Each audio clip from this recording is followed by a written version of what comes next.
We have heard a good deal in recent years about the declining importance of two major political parties. It is the mass media, we are told, that decide the outcome of election, not the power of parties. But it is worth noting that no independent or third party candidate has won any important election in recent years. The last nationwide campaign, the two major parties raised and spent more money than ever before in support of their candidates and platform. It seems clear that reports of imminent demise of the two-party system are premature at best.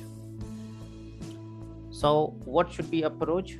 The question is, would strengthen the argument. So, this is a strengthened question. What should be approach for a strengthened question? First of all, find out argument, and then pick premise, and then come to conclusion, finding the reason of conclusion. All right. So, what it says, but it's when this is contradictory information. It is worth noting that no independent or third party candidate has won any important election in recent years. All right. And therefore, reports of imminent demise of the two party system are premature at best. So it's very clear that is true. Now, how to strengthen? Because it says that now the report of imminent demise of two party system are premature at best. All right. So now we have to strengthen, right? That it is imminent demise of two party systems are premature at best. Yes, it is.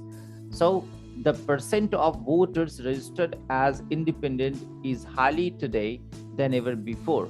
So voters does not matter because it is about all parties, candidates, parties election, parties win. All right, so option A out.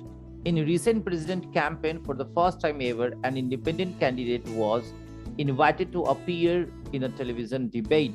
So again, it is about the debate, but not is about the winning election and doing activities after election or winning especially.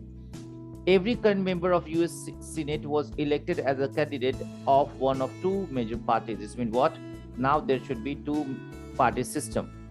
In a recent opinion poll, most voters stated that candidate's party affiliation was a significant factor in judging his or her fitness for office. So the party matters, but we do not know that it is third party, fourth party, or two parties. So parties matter for candidate, but are we talk about two parties or multi-parties? Not clear. In last 4 years, the outcome of several statewide election has been determined by the strength of the third party vote. It's a third party vote, not third party candidate. So option E out, C becomes best option.